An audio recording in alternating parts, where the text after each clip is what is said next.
오늘은 느헤미야서 마지막 날입니다. 13장입니다. 저번 주 이제 제가 수요 예배 또 주일 예배 또 수요 예배 이렇게 계속 느헤미야서를 함께 나누고 있는데 오늘이 그 마지막 날이 되겠습니다.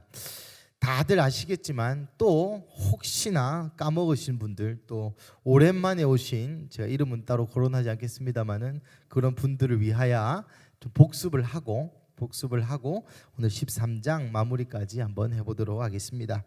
여러분, 느헤미야서의 배경은 여러분 기억이 나시죠? 이스라엘 백성이 바벨론 포로에서 70년 동안 살다가 돌아왔습니다. 1차에 수르바벨과 여호수아의 무리들이 한 4만 몇천 명 가량 와서 이 1차 성전을 지으려고 하지만 20년 동안 멈춰지게 됩니다.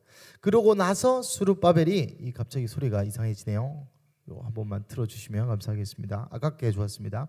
여튼 2차 성전을 다시 수복하는데 20년이 걸리죠.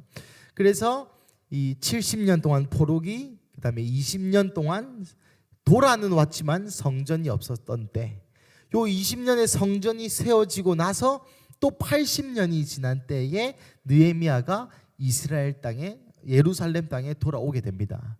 그러니까 이스라엘 백성은 70년, 20년, 170년 동안 나라가 있는 둥 없는 둥 하면서 그렇게 살아왔다는 것이죠. 1장 말씀입니다. 1장에 이 느헤미야의 친동생이 와서 우리가 너무 개판으로 산다, 형님아 도와줘. 우리가 성전은 있지만 성벽은 없어서, 제 이 모니터를 조금 더 키워주시면 감사하겠습니다. 제 목소리가 많이 안 들려가지고. 우리가 성전은 있지만 성벽은 없어서 많은 사람들이 성전에 와서 하나님의 임재를 약탈해간다. 이것을 우리가 좌시할 수 없다. 성전이 세워진 지 80년이나 됐는데 아직까지 성벽이 없다. 와서 좀 도와주라. 우리 백성들이 유리방황하며 살고 있다. 하나님을 떠나 살고 있다. 그 말을 들은 느헤미야가 이 왕 앞에 가서 4개월 동안 기도하고 계속 수심이 가득 찼는데, 그날따라 하나님께서 이 아닥사스다의 왕의 눈을 뜨게 하셔서 그 느헤미야가 죽상 쓰고 있는 걸 보게 하셨고, 그 느헤미야가 또 죽을 용기로 담대하게 말씀했고, 그 말을 받아들였던 아닥사스다 왕이 성전을 재건하게 하죠. 그래서 2장에 보면 가서 3일 동안 그 성전을 두루 다니며 중보하고 기도하고 이제 백성들을 만나서 이제 건축하자라고 얘기하기 시작합니다. 그래서 3장, 4장, 5장에 걸쳐서 5장, 6장까지 걸쳐서 성벽을 중수하는데 외부적인 공격과 내부적인 공격이 있다고 말씀드렸습니다. 여러분, 성전은 하나님의 임재를 상징합니다. 한 개인의 신앙의 여정으로 대비해서 생각해 보자면, 예수님을 믿은, 예수님을 영접한, 그리스도를 나의 구주로 영접한, 그래서 성령이 내주하시는 그러한 사람들을 가리키는 것이죠. 예수님 믿는 사람들입니다. 하지만 그 예수님을 믿는 우리의 몸, 성전, 우리의 마음 안에 성벽, 신앙의 습관, 삶의 습관이 없을 때에 일어나는 일들을 이야기한다고 말씀드렸죠.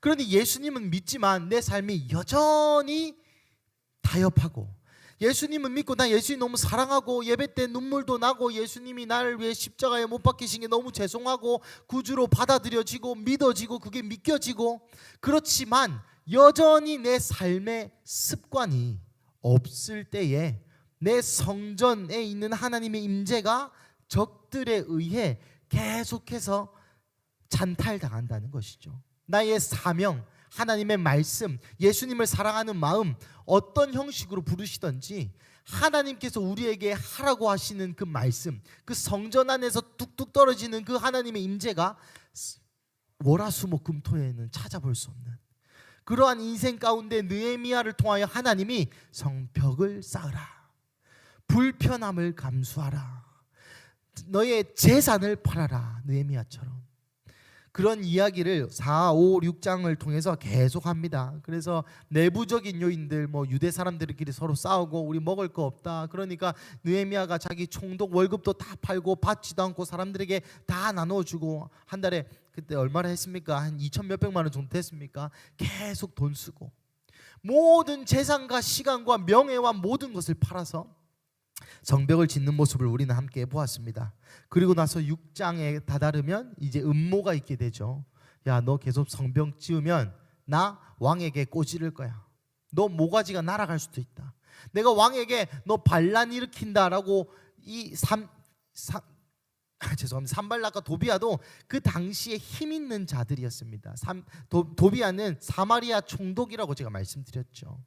그러니 이 정쟁, 그러니까 정치적인 전쟁을 통해서 내가 너를 죽여버리겠다라고 하는 그런 위협 가운데도 죽으면 죽으리라의 믿음을 보여줍니다. 그러고 나서 모든 사람들이 연합하여 52일 만에 성전이 완공되게 되죠. 그까지가 7장의 말씀이었습니다.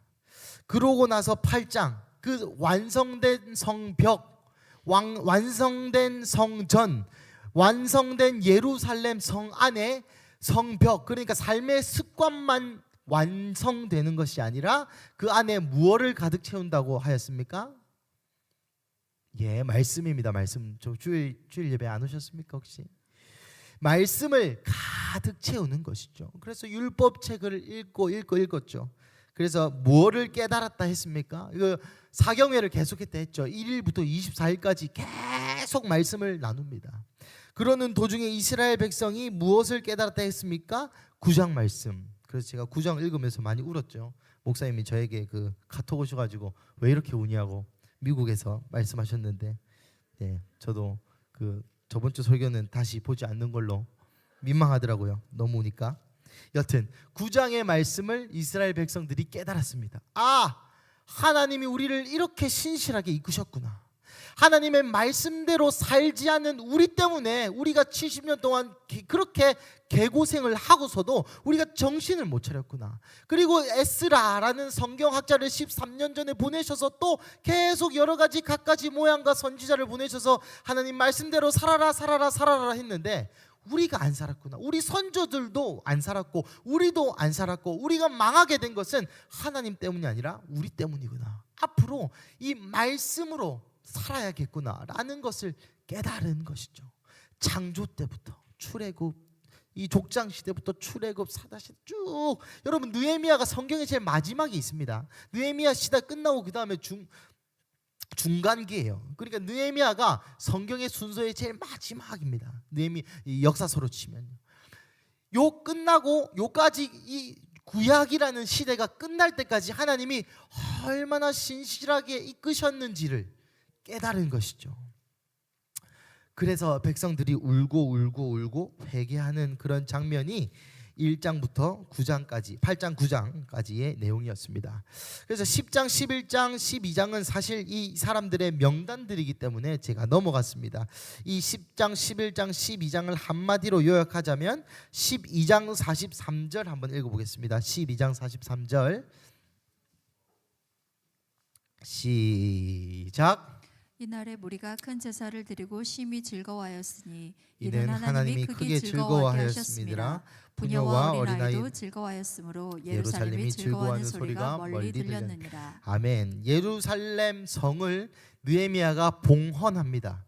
이제 모든 사람들을 다 모으고 또 배치도 새로 하고 그래서 봉헌합니다. 하나님, 이 성전 하나님 겁니다. 그것을 본 이스라엘 백성들이 기뻐서 즐거워하면서 12장이 맞춰지게 됩니다.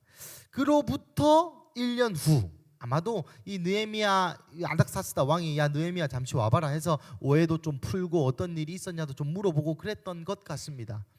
그래서 1년 동안 요 느헤미야가 다시 아닥사스다 왕에게 가서 그 동네에 있다가 1년 후에 다시 돌아왔는데 하는 내용이 오늘 13장 내용이다 라고 서론이 길죠. 죄송합니다. 13장 내용이다 라고 이해하시고 13장 1절에서 3절 한번 읽어보겠습니다. 시작. 그날 모세의 책을 낭독하여 백성에게 들렸는데 그 책에 기록하기를 암몬 사람과 모함 사람은 영원히 하나님의 총에 들어오지 못하리니 이는 그들이 양식과 물로 이스라엘 자손을 영접하지 아니하고 도리어 발람에게 뇌물을 주어 저주하게 하였습니다. 그러나 우리 하나님이 그 저주를 돌이켜 복이 되게 하셨다는지라. 백성이 율법을 듣고 그 섞인 무리를 이스라엘 가운데서 모두 분리하였느니라. 예, 사실 오늘 이 본문은 뭐 어디에 붙이냐에 따라서 좀 해석의 여지가 다분한 부분이지만 여튼 이 느헤미야가 갔다 와서 첫 번째로 한 일이라고 여겨지는 것은 암몬 사람과 모압 사람들을 분리하는 일입니다. 여러분, 제가 저번에 말씀드렸듯이 암몬 사람과 모압 사람들도 1차 포로, 즉 100년 전에 이스라엘 땅에 같이 이주해서 왔어요. 그러니까 100년 동안 거기서 뿌리 내리고 있던 사람들을 이 느헤미야가 쫓아낸 겁니다. 왜 쫓아냈을까요? 하나님의 말씀이 그러하기 때문입니다. 신명기 23장 3절에서 5절 말씀 함께 읽어보겠습니다. 신명기 23장 3절에서 5절 시작. 암몬 사람과 모압 사람은 여호와의 총회에 들어오지 못하리니 그들에게 속한 자는 10대뿐 아니라 영원히 여호와의 총회에 들어오지 못하리라. 그들은 너희가 애굽에서 나올 때에 떡과 물로 너희를 길에서 영접하지 아니하고 메소포타미아의 부들 사람 부올의 아들 발람에게 뇌물을 주어 너희를 저주하게 하려 하였으나 내 하나님 여호와께서 너를 사랑하심으로 내 하나님 여호와께서 발람의 말을 듣지 아니하시고 내 하나님 여호와께서 그 저주를 변하여 복이 되게 하셨나니. 예, 이스라엘 사무엘서 5장에 보면은 이스라엘 사람과 이 정복 전쟁을 할 때에 발락이라는 모압의 지도자가 발람이라는 선지자를 꾀어서 저주를 하려지만 저주를 하려고 할 때마다 그것이 축복으로 바뀌게 됩니다. 그래서 발람이라는 선지자가 발락이라는 왕에게 야, 이스라엘 죄짓게 하면 얘 넘어진다. 그렇게 해서 이스라엘이 이제 죄의 어떤 굴레가 사실 거기서부터 큰 죄의 굴레가 이 이방혼이라 그러죠. 이방 사람들과 결혼하는 이런 풍습이 거기서부터 폭발적으로 성행하게 됩니다. 그런 것을 기억하사 하나님께서 10대뿐 아니라 영원히 암몬 모압은 우리의 총회, 하나님의 총회에 들어올 수 없다라고 예언된 그 말씀에 의지하여 100년 동안 같이 살았던 사람들을 분리시킵니다. 꽤 어려운 일이죠.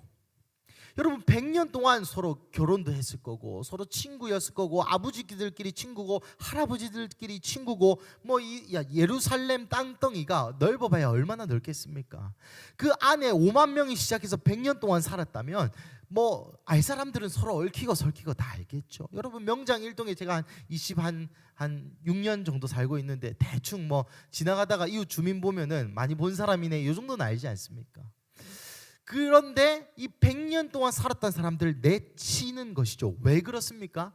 거의 900년에서 1000년 전에 하나님께서 이 신명기 말씀에 기록한 것을 이루려고 분리하는 겁니다. 이 사람들이 나빠서가 아니라, 이 사람들이 잘못돼서가 아니라, 물론 나중에 잘못을 하긴 하지만 이 사람들이 어떠함 때문이 아니라 말씀 때문에 그 캐캐 묵은 관계들, 그 치덕치덕 묻은 인간적인 굴레들을 정결함으로 먼저 서라라고 느헤미야는 이야기하고 있는 것입니다. 한 가지 흥미로운 것은 신명기 말씀에는 여호와의 성회라고 표현하고 있습니다. 야훼의 성회. 하지만 오늘 본문에는 하나님의 총회라고 기록하고 있죠. 엘로힘의 샤칼이다라고 얘기합니다. 이 엘로힘이라는 것은 신들 중에 신이다, 참 하나님이다, 존귀하신, 영화로우신 뭐 이런 수사어가 붙을 때 하나님을 표현하는 방식입니다. 그러니 이제는 야훼 하나님은 이스라엘의 하나님을 뜻하거든요. 그런데 이제는 이 여호와의 총회라는 것이 이 중간기 구약에서 신약 사이에 있는 시대로 넘어갈 때에 이제는 하나님의 총회라는 개념이 점점점 확장될 것임을 시사하는 뭐 그런 단어이기도 하죠. 그럼과 동시에 절대 타협해서는 안 된다. 절대 하나님의 말씀 앞에는 너희가 100년을 살았던 사회의 통념이 어떻던 그런 것과 상관없이 정결해야만 들어갈 수 있다라고 하는 은근한 표현 방법입니다. 4절에서 7절 함께 읽어보시겠습니다. 시작. 이전에 우리 하나님의 전에 방을 맡은 제사장 엘리야십이 도비야와 연락이 있었으므로 도비야를 위하여 한 큰 방을 만들었으니 그 방은 원래 소재물과 요한과 그릇과 또 레위 사람들과 노래하는 자들과 문지기들에게 11조로 주는 곡물과 새 포도주와 기름과 또 제사장들에게 주는 거제물을 두는 곳이라. 그때에는 내가 예루살렘에 있지 아니하였느니라. 바벨론 왕 아닥사스다 32년에 내가 왕에게 나아갔다가 며칠 후에 왕에게 말미를 청하고 예루살렘에 이르러서야 엘리야십이 도비야를 위하여 하나님의 절든에 방을 만든 악한 일을 안지라. 예, 말씀드렸다시피 느헤미야가 1년 정도 떠나 있었는데 그 세를 못 참고 이 엘리야십이라는 사람이 도비야에게 방을 만들어 준 건 아니고요. 있던 방을 줬습니다. 근데 방을 주다라는 표현이 그냥 뭐 네 사무실로 써라 이렇게 얘기한 것이 아니라 그 방에는 원래 무엇이 있었어야 됐습니까? 5절에 보시면 소재물과 유황과 그릇과 또 레위 사람들과 노래하는 자들과 문지기들에게 11조로 주는 곡물과 세포도주와 기름이 없었다. 그리고 또 거제물, 이 원래 있어야 하는 그 장소에 도비야에게 그 방을 내어주었다라는 말은 그거 다 도비야 줬다 이 말입니다. 그거 싹 다 도비야 하라고 줬다라는 것이죠. 이 엘리야십이 어떤 인물이냐면 느헤미야 3장 1절 한번 읽어보겠습니다. 느헤미야 3장 1절 시작. 그때 제사장 엘리야십이 그의 형제 제사장들과 함께 일어나 양문을 건축하여 성별하고 문짝을 달고 벽을 건축하여 한메아 마등대에서부터 하나될 망대까지 성별하였고. 엘리야십이 대제사장이었습니다.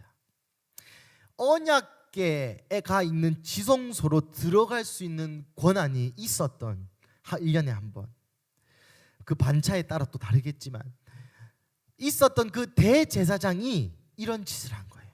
그리고 이 대제사장은 1년 전에 느헤미야와 같이 성벽을 보수했던 자입니다.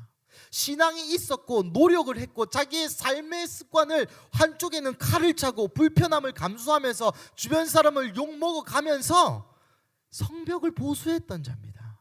그 보수했던 자가 1년 만에 도비야라는 사람과 타락하게 됩니다.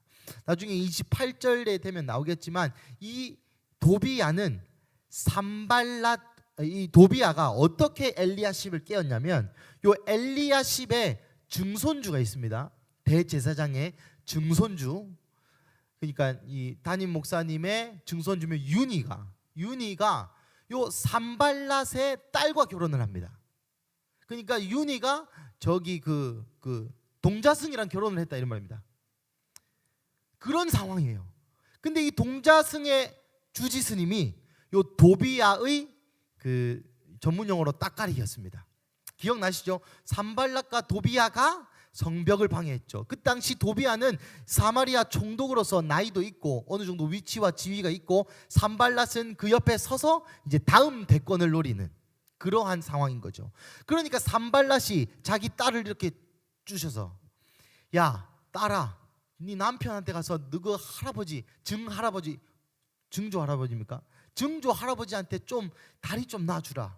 그래가지고 엘리야십과 이 도비야가 만나게 되어서 서로 이제 위치도 있는 사람들끼리 뇌물도 주고 받고 그러한 일들이 일어났다는 것이 학자들의 추측이죠. 그래서 성전에서 가장 큰 방을 도비야에게 내어주게 됩니다. 여기서 한 가지 짚고 넘어가야 될 것은 이 느헤미야 13장의 전체의 주제는 예배입니다. 성벽을 짓고 다시 말씀을 채우고 그렇지만 1년 만에 타락한 이스라엘에게 느헤미야가 이야기하는 것은 이제 예배자의 정체성을 회복해야 된다라고 얘기하는 것입니다. 삶의 예배의 습관만 남아있는 것이 아니라 이제는 성전 안에 참된 예배자로서의 정체성을 지녀야 이것이 오래 갈 수 있다. 그것이 완전한 신앙이다. 그것이 신앙의 완성이다라고 얘기하는 것이죠. 여러분 단계가 조금 와닿으십니까? 첫 번째 예수님을 믿습니다. 예수님을 믿고 나서 수많은 싸움을 하면서 나의 삶의 거룩한 삶의 습관들을 만들어 놓습니다. 거룩한 삶의 습관을 만들어 놓은 이후에 말씀이 들어와서 내 안에 하나님의 임재도 가득하고 성벽도 튼튼한 그러한 신앙인으로 살아가다 보면 유혹이 오는데 어떤 유혹이 오냐? 예배자로서의 정체성을 포기하게 만드는 유혹이 옵니다. 이것이 무슨 말이냐면 그렇게 살아. 헌금도 하고 기도도 하고 큐티도 하고 다 잘 살지만 사명은 하지 마. 예배는 하지 마. 그저 그렇게 성벽과 성전만 있는 상태로 그냥 살아. 마치 성전에 예배, 여러분 오늘 본문에 보시면 5절에 두 가지입니다. 예배 도구와 예배자들에게 주어져야 할 봉급, 요 두 개가 없었단 말입니다. 요 두 개랑 도비아랑 타협해. 저는 이것을 시간이라고 표현하고 싶습니다. 예배 도구와 예배할 시간을 네가 원하는 어떤 것과 타협하면서 살아 라는 이 마지막 유혹이 있다는 것을 알려주는 것이죠. 레위기 21장 14절 한번 읽어보겠습니다. 레위기 21장 14절 시작. 과부나 이혼당한 여자가 장녀짓을 하는 더러운 여인을 취하지 말고 자기 백성 중에서 처녀를 취하여 아내를 삼아. 대제사장의 규례 중에 하나입니다. 그러니 제사장 가문의 규례 중에 하나입니다. 그러니까 이 대제사장은 900년 전에 그 말씀 아무것도 아닌 걸로 여겼다는 것이죠. 그 이러한 이스라엘의 영적인 상황이 여러분 느껴지십니까? 참 공감이 되죠. 사탄이 우리에게 이제는 이렇게 얘기합니다. 다 살되 예배의 도구와 예배의 시간, 예배에 필요한 돈, 예배에 필요한 그 어떤 것들과는 타협해. 마치 그런 것이죠. 아, 오늘 수요 예배는 피곤해서 안 갈란다. 물론 안 오실 수 있습니다. 하지만 예배라는 것은 단순히 예배를 뜻하기도 하지만 그 하나님의 사명으로 살아가는 길에 이제는 겉면과 내면이 준비되어 있는 상태입니다. 여러분 잘 생각하셔야 될 게 이것은 이전에 있던 4, 5, 6장에 왜 내면의 어떤 그런 공격들 이런 걸 얘기하는 것이 아닙니다. 이제는 이 깊은 영적인 가운데 있는 어떤 예배의 영역을 사단이 건들기 시작하는 겁니다. 나는 충분히 좋은 기독교인이고 나는 내 삶은 거룩하고 뭐 옛날처럼 뭐 누굴 때리거나 도둑질하거나 뭐 가십거리로 씹거나 이런 거 절대 안 함에도 불구하고 사탄이 우리를 예배자의 정체성에서 멀어지게 하려고 계속해서 시도한다는 것이죠. 아까 레위기 말씀을 읽은 대로 엘리야십은 알았습니다. 결혼하면 안 되는 거. 엘리야십은 알았습니다. 이 하나님의 전에 큰 방에 이 돈을, 이 거제물을, 이 봉급을, 이 예배 도구를 잘 지켜야 된다는 것을 다 알았습니다. 몰라서 못한 게 아닙니다. 알지만 타협한 것입니다. 그러니 우리에게도 이러한 유혹들 앞에 계속해서 어떻게 반응해야 되는지 느헤미야는 알려줍니다. 8절에서 9절 한번 읽어보겠습니다. 시작. 내가 심히 근심하여 도비아의 세간을 그 방 밖으로 다 내어 던지고 명령하여 그 방을 정결하게 하고 하나님의 전과 그릇과 소재물과 유황을 다시 그리로 들여놓았느니라. 이러한 유혹이 올 때에 우리가 해야 될 것은 심히 근심하여 도비아의 세간이 뭡니까? 그냥 물건입니다. 물건을 그 방 밖으로 다 내어 던졌다.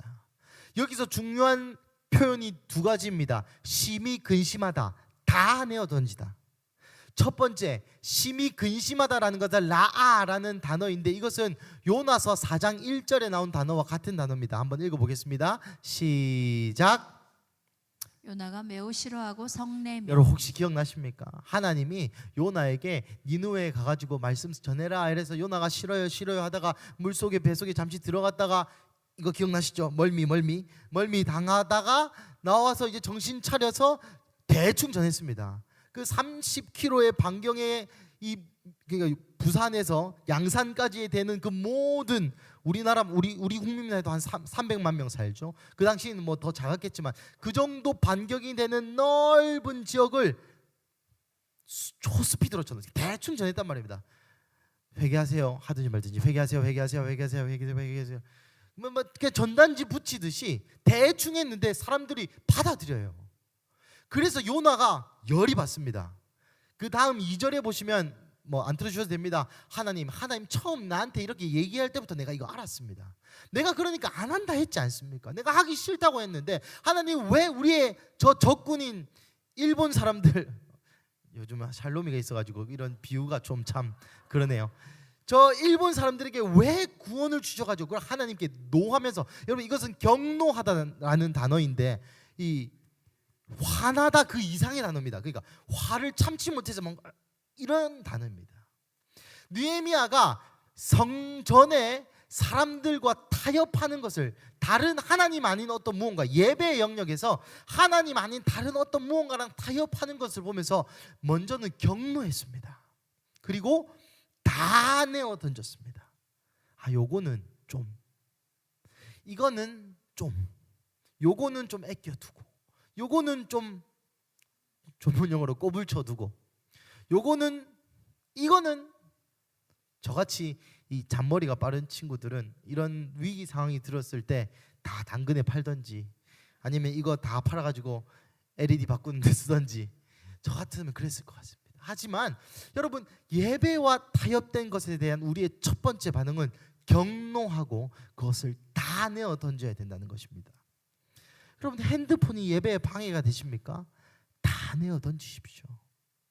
여러분, TV가 여러분의 예배를 방해합니까? 다 내어 던지십시오.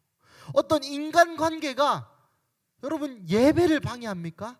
다 내어 던지십시오. 그것이 우리가 해야 될 첫 번째 스텝입니다.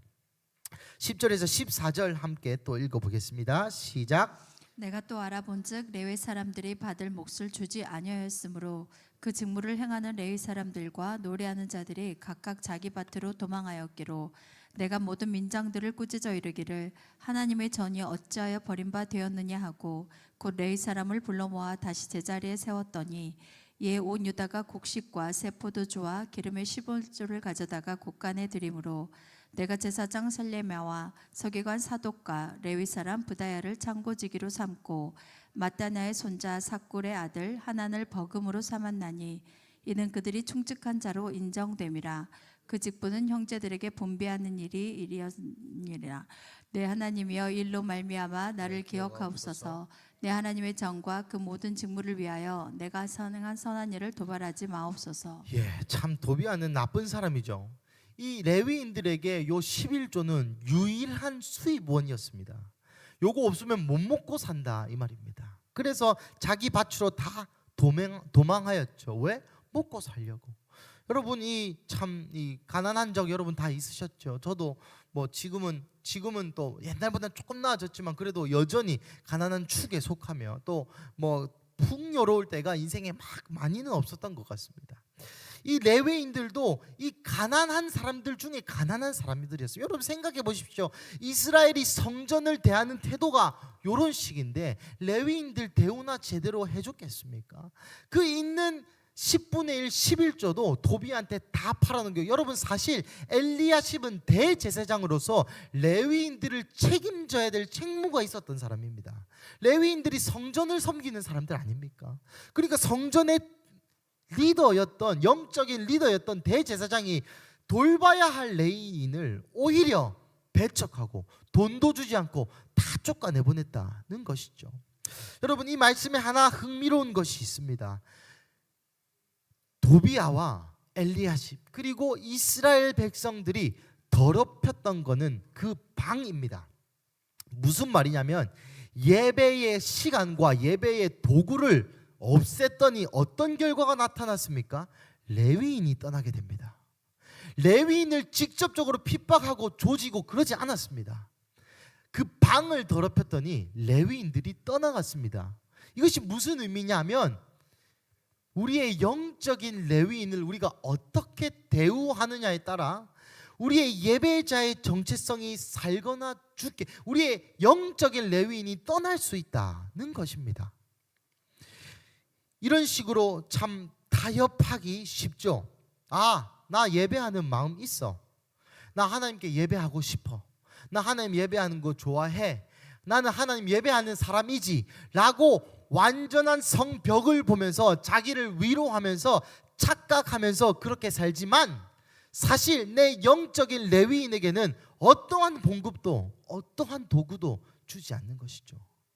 내가 예배해야 될 도구와 예배해야 될 시간으로 도비야와 엿바꿔 먹었듯이 그 시간에 그 순간에 돈을 선택하거나 명예를 선택하거나 하지만 성전과 그 방은 남아 있습니다.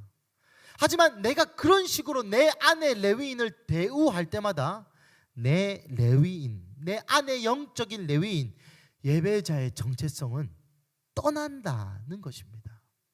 예배자의 정체성이 떠났다는 것은 우리의 예배가 더 이상 예배가 될 수 없다는 겁니다. 하나님이 레위인과 제사장들 이외에는 예배를 맡기지 않으셨습니다. 그러니 우리의 삶에, 우리의 하나님의 성전에 예배를 위하여 쓰여져야 될 도구, 예배를 위하여 쓰여져야 될 돈, 예배를 위하여 쓰여져야 될 시간을 우리가 홀대하면 우리의 예배를 하나님 받으시지 않는다는 의미입니다. 여러분, 하나님이 우리에게 돈과 시간과 능력을 주셨습니다. 돈과 시간과 능력을 하나님을 영화롭게, 여러분 소요리 문답 이런 거 옛날에 보셨죠? 하나님을 영화롭게, 하나님을 위하여 아버지께서 하라고 하신 일을 하기 위하여 우리의 돈과 능력과 시간이 있는데, 우리의 돈과 능력과 시간을 예배하는 것보다, 돈을 버는데 예배하는 것보다 어떤 나의 야망과 나의 계획과 나의 어떤 가정을 이루고 나의 어떤 좋은 엄마가 되는 거, 좋은 아빠가 되는 거, 좋은 육아를 하는 거, 이런 것부터 시작해서 하나님보다 높아진 그 어떤 것에게라도 뺏기게 되면 우리의 예배자의 정체성은 무너지게 됩니다. 한 가지 흥미로운 것은, 이것은 도비야와 엘리야십 말고 아무도 모릅니다. 레위인들 요 세 그룹 말고 아무도 모릅니다. 밖에서 보았을 땐 대제사장이에요. 밖에서 보았을 땐 성벽도 완전하고 성전도 있는 좋은 기독교인입니다. 하지만 이 성전 마음 깊숙한 곳에서 내가 예배를 어떻게 대우하는지, 실제로 내 시간과 돈과 능력을 어떻게 쓰는지가 나의 예배자의 정체성을 규정하는 것이라는 것이죠. 그리고 이것은 개인적인 차원에서 뿐만 아니라 교회적인 차원도 마찬가지입니다. 목사님이 저번 주 설교에 이렇게 말씀하셨죠. 그 달라스에 있는 이 유수의 교회를 다 가보아도 우리 큰수교회만큼 좋은 예배가 없다. 저도 그렇습니다. 감히 얘기하자면 그 다른 어떤 여타 집회 많이 가지 않습니까? 가끔 저는 저희 교회 예배가 그리울 때가 있습니다. 뭐 굳이 거론하지 않겠습니다. 다른 어떤 데를 다녀도 우리 교회 예배만큼, 물론 다 임재가 있지만 우리 교회 예배만큼 좋은 예배를 많이 보지 못했습니다. 진짜로 그렇습니다. 그런데 우리 교회 예배를 파수하고 우리 교회를 예배를 끝까지 붙들고 기도하는 중보팀부터 시작해서 여기 앞에 나와 있는 찬양팀, 악기 하시는 분들을 우리 교회가 어떻게 대우하느냐에 따라 우리 교회의 예배자로서의 우리 교회의 정체성이 결정된다는 것입니다. 이 자리를 빌어 이 모든 수요 예배팀과 또 생수의 강팀, 또 청년 예배팀에게 정말 이 깊은 감사를 표하고 싶습니다. 우리 모든 예배자들의 예배가 우리 교회의 예배의 질을 정말 높여주셨고, 그것을 통해서 우리가 하나님의 임재를 깊게 누릴 수 있게 해주심에 너무너무 감사드립니다. 우리 15절부터 18절 계속 읽어보겠습니다. 시작.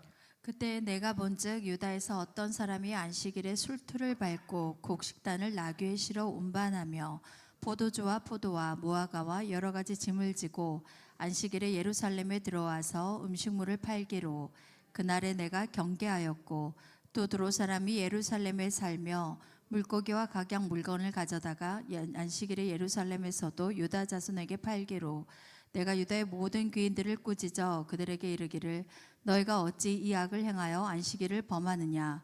너희 조상들이 이같이 행하지 아니하였느냐? 그래서 우리 하나님이 이 모든 재앙을 우리와 이 성읍에 내리신 것이 아니냐? 그럼에도 불구하고 너희가 안식일을 범하여 진노가 이스라엘에게 더욱 심하게 임하도록 하는도다 하고. 아멘. 안식일에 대해서 이 느헤미야가 또 지적하죠. 여러분, 안식일이 무엇입니까? 안식일이 무엇입니까? 안식하는 날이죠. 그죠? 안식일은 여러분 성경에서 안식일을 기념하라라고 누가 얘기하셨습니까? 예, 하나님 대답해 주셔서 감사합니다. 하나님이 말씀하셨습니다. 하나님이 안식일을 기념하라고 이야기하면서 두 가지 이유를 말씀해 주시는데 첫 번째는 출애굽기 32장 17절입니다. 출애굽기 32장 17절.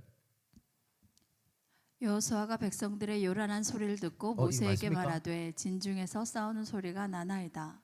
출애굽기 32장 17절입니까 이게? 제가 찾아보겠습니다.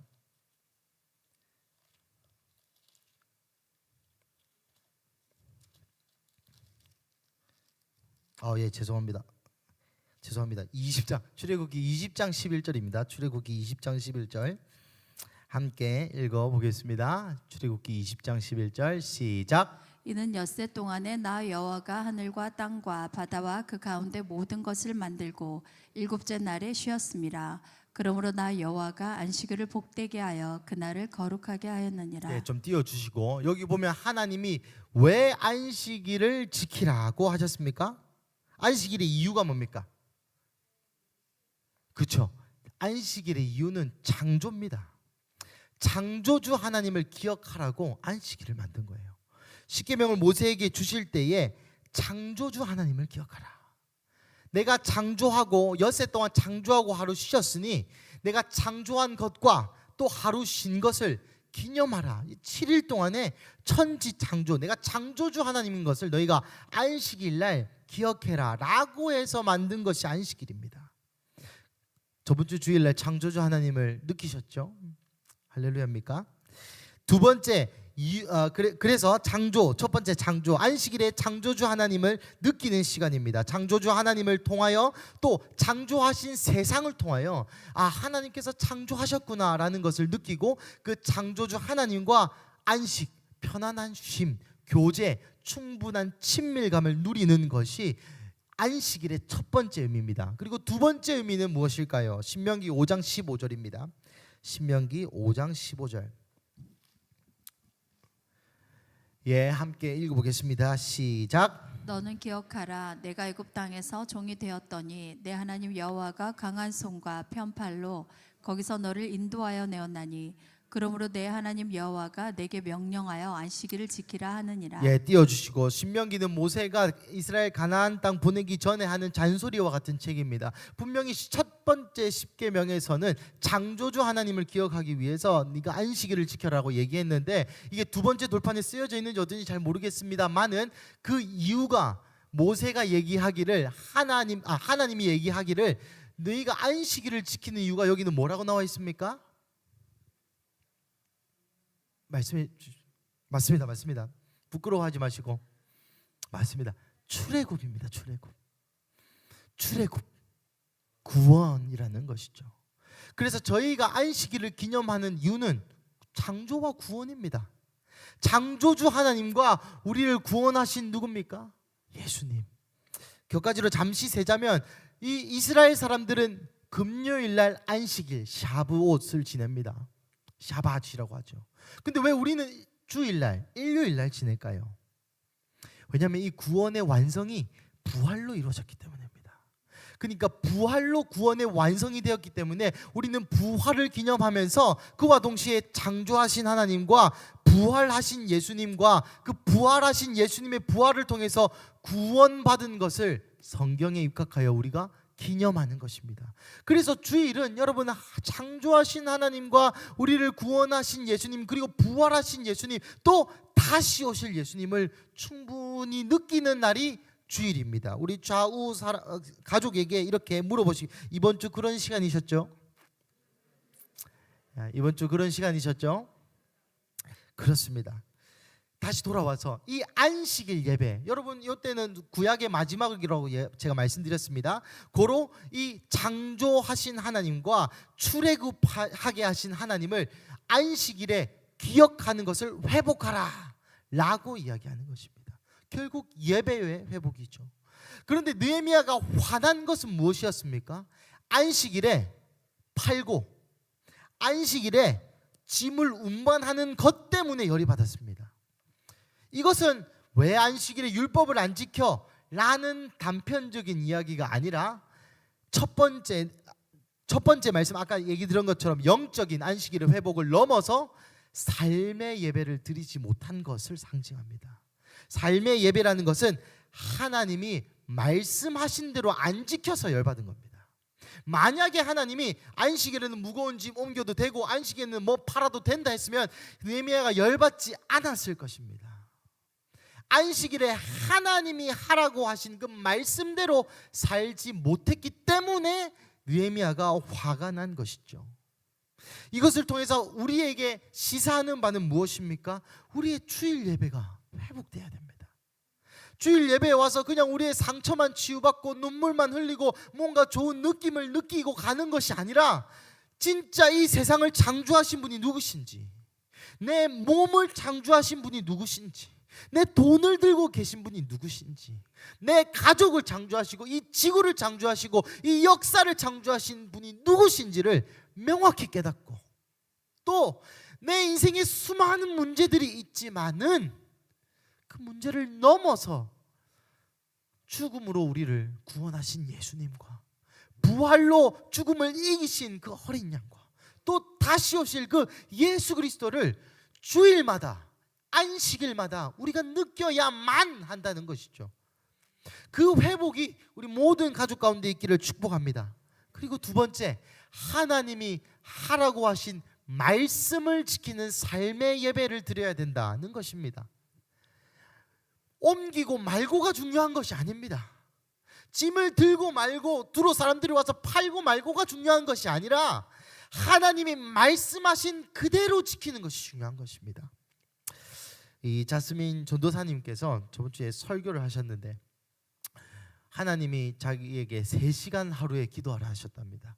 하루에 3시간씩. 그래서 하루에 3시간씩 기도를 하신답니다. 그러면서 하셨던 말씀이 나에게는 하루에 1시간 기도하는 것이 죄다 라고 얘기했습니다. 여러분, 1시간 기도하는 게 죄입니까? 죄입니다. 왜요? 하나님이 3시간 기도하라 했는데 1시간 기도하는 게 죄라는 것입니다. 이 부분이 바로 그 지점입니다. 하나님이 너 이렇게 해, 이만큼 헌금해, 요렇게 해, 이렇게 말해 라고 했는데, 여러분, 모세가 뭐가 잘못했습니까? 바위를 2번 친 게 잘못입니까? 예. 하나님이 하라고 하시는 방법대로 하지 않는 것이, 그것이 우리에게 죄입니다. 누군가 도둑질하고 욕을 하고 때리고 사고 내고 이게 죄가 아니라 우리는 하나님이 말씀하신 대로 살지 않는 것이, 100만 원 헌금하라 했는데 99,900원 헌금하는 것이, 그것이 죄입니다. 그것을 느헤미야가 이야기하고 있는 것이죠. 이스라엘 백성들아, 내가 1년 비었다고, 우리가 말씀을 채운 지 1년이 되지 않았는데 우리 마음의 성전에 이제는 예배자의 정체성을 회복해야 된다. 우리가 번지르르한 성벽을 만들기 위하여 성벽을 위한 성벽을 지은 것이 아니라, 내가 좋은 기독교인이 되고 좋은 습관을 가지고 그러기 위해서 우리가 칼 차고 두드려 맞으면서 전쟁을 하면서 성벽을 지은 것이 아니라, 우리가 성벽을 지은 이유는 성전이 그만큼 중요하기 때문에, 성전 안에 있는 지성소와 지성소가 상징하는 하나님의 임재와 말씀과 내 삶 가운데 말씀하시는 그 사명이, 이 예배가 너무나도 중요하기 때문에 우리가 52일 동안 고생을 한 것이다. 그러니 우리는 다시 성전으로 돌아가 예배해야 된다. 하나님이 하신 말씀 그대로, 성경에서 기념하라는 안식일의 그 방식 그대로, 창조주 하나님과 구원하신 하나님과 구원하실 예수님을 기대하고 바라면서 회복해야 된다라고 이야기하고 있는 것입니다. 우리 19절부터 22절 함께 읽어보겠습니다. 시작. 안식일 전 예루살렘 성문이 어두워갈 때 내가 성문을 닫고 안식일이 지나기 전에는 열지 말라 하고, 나를 자르는 종자 며칠 성문마다 세워 안식일에는 아무 짐도 들어오지 못하게 하였으므로, 장사꾼들과 각양 물건 파는 자들이 한두 번 예루살렘 성 밖에서 자므로 내가 그들에게 경계하여 이르기를, 너희가 어찌하여 성 밑에서 자느냐, 다시 이같이 하면 내가 잡으리라 하였더니, 그 후부터는 안식일에 그들이 다시 오지 아니하였느니라. 내가 또 레위 사람들에게 몸을 정결하게 하고 와서 성문을 지켜서 안식일을 거룩하게 하라 하였느니라. 내 하나님이여, 나를 위하여 이 일도 기억하시옵고 주의 크신 은혜대로 나를 아끼시옵소서. 아멘. 여기서 얘기하는 것은 여지가 없어야 된다는 것입니다. 그래서 여러분 마치 예수님이 성전을 청소하셨듯이 도비아의 방에 있는 것을 모두 다 내버리고, 또 여기서도 안식일에 사고 파는 행위들을 하는 사람들 모두 다 성벽 밖에 쫓았지만 그 사람들이 성벽 밖에서 자고 있었습니다. 왜요? 이 모든 어쩌면 열어줄까 봐. 어쩌면 이 느헤미야도 오래 못 가겠지. 느헤미야가 와서 52일 동안 열심히 하고 1년 동안 없는데 이스라엘 또 개판 쳤으니까 이번에도 느헤미야가 와 이렇게 하고 결국 이스라엘 백성은 다 그렇게 될 거니까 라는 생각으로 사람들이 성벽에서 잤던 겁니다. 혹시나 성벽이 마음이 바뀌어서 안에 스파이가 있어서 또 열어주면 그 길로 들어가서 또 팔고 장사하려고. 여러분 이스라엘 요 사람들이 팔았던 것은 예배 때 쓰는 제사물들이었습니다. 편리하게 예배하도록 우리를 유혹하는 것들에 대한 여지가 없어야 됩니다. 여지가. 이 사람들이 팔던 것은 제사물들이었습니다. 성전 앞에 제사물들을 팔았던 거죠. 예수님 때도 마찬가지고요. 예배를 편리하도록 도와주는 사탄의 음성과 같은 것들에 대해서 여지가 없어야 됩니다. 시간이 많이 가서 빨리 넘어가겠습니다. 23절부터 27절까지 한번 읽어보겠습니다. 시작.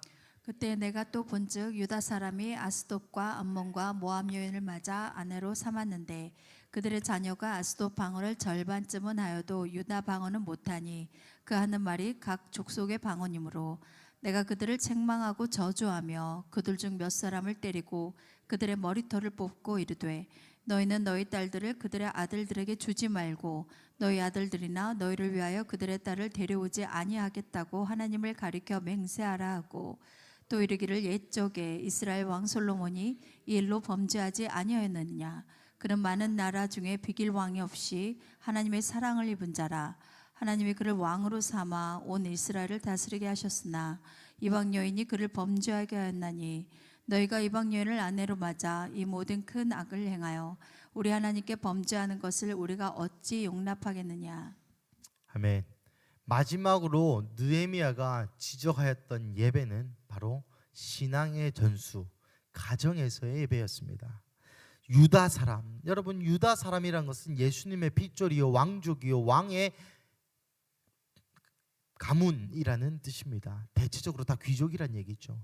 그 지도층이었던 유다 사람이 아스돗과 암몬과 모압 여인들입니다. 그러니까 이방의 여자들을 다 아내로 받아들였다는 것이죠. 성경에 열거가 되어 있을 때는 가장 첫 번째가 제일 중요하다는 것입니다. 여기서는 아스돗의 사람이 첫 번째 부인이었던 것 같습니다. 그래서 24절에 보니 그들의 자녀가 아스돗 방언을 절반쯤은 하여도 유다 방언은 못했다. 여러분 말은 예배입니다.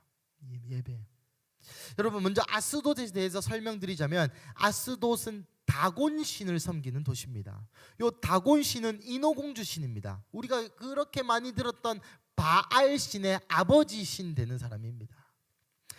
그리고 이 다곤 신을 하나님이 한번 깨부쉈던 적이 있는데 사무엘상 5장에 언약 블레셋과 이스라엘 백성들이 싸우다가 이스라엘 백성들이 져서 블레셋이 언약궤를 뺏어 가지고 처음 갖다 놓은 것이 다곤 신전, 아스돗에 있는 다곤 신전입니다. 그때 하나님의 임재가 너무 강력해서 몸통만 말고 목, 발, 다리 다 잘린 채로 넘어졌던 것이 다곤 신이죠. 그것을 이스라엘 백성들은 알았습니다. 분명히 알았습니다. 하지만 아스돗을 섬겼다는 것이죠. 여러분 아내와 결혼한다는 것은 그 아내의 신도 받아들인다는 겁니다.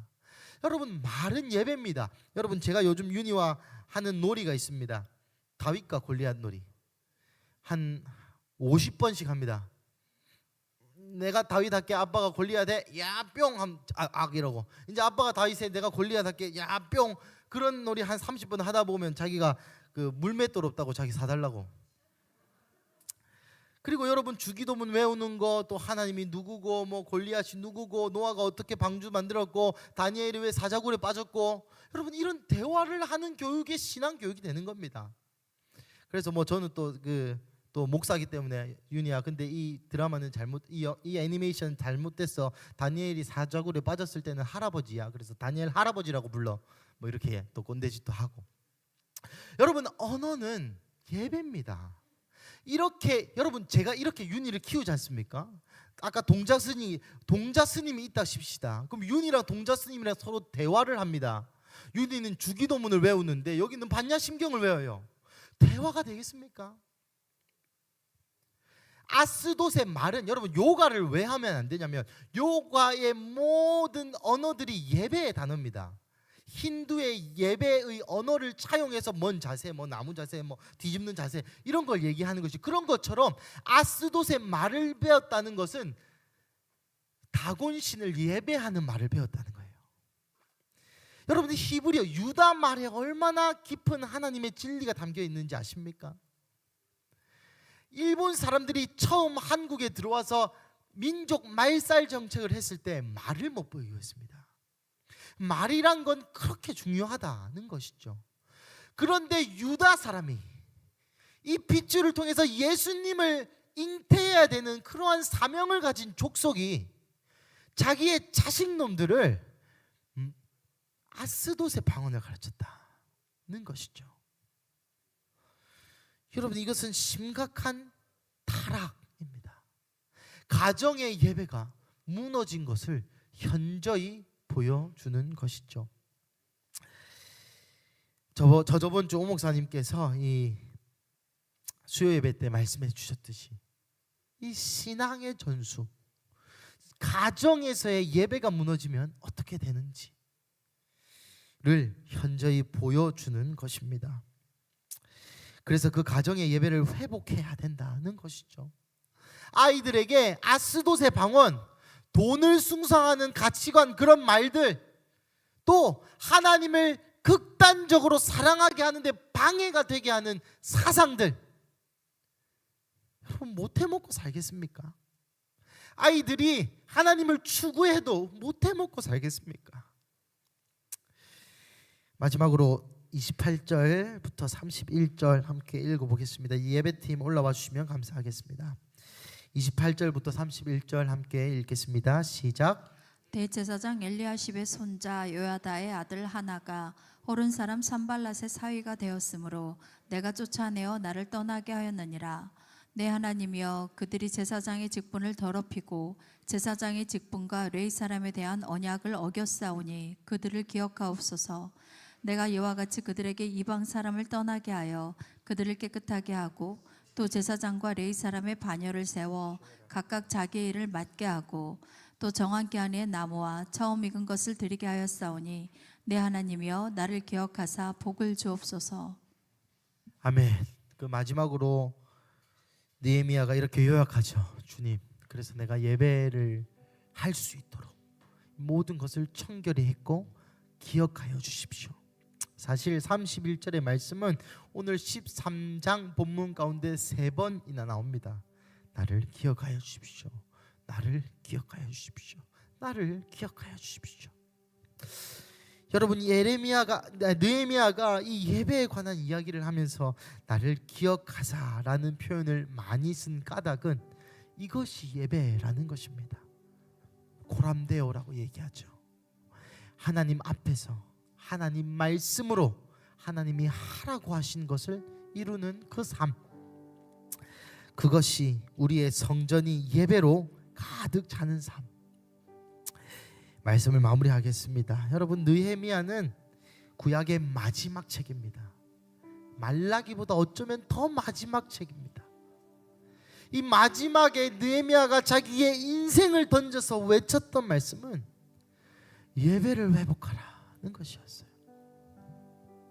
예배를 회복하라. 그리고 이로부터 500년 동안 이스라엘은 멸망하게 됩니다. 이때 예배를 지키지 못해서, 이때 신앙의 전수를 하지 못해서, 이때 이후로도 여전히 하나님을 떠난 삶을 살았기 때문에 이스라엘 백성은 멸망하게 됩니다. 예수님 초림 때까지요. 여러분, 이 마지막 느헤미야를 준비하면서 참 마음이 왔다 갔다 했습니다. 이렇게 좀 씁쓸하구나. 그 이스라엘의 인생이 마지막에 하나님이 엄청난 은혜, 전 국민적인 은혜를 하나님께서 부어주셨음에도 불구하고 이스라엘이 놓쳤다, 너무 아쉽다 라는 마음과 함께 저에 대해서 또 돌아보게 되는 시간이었습니다. 여러분, 느헤미야의 이름은 여호와의 위로 혹은 여호와의 자비라는 뜻입니다.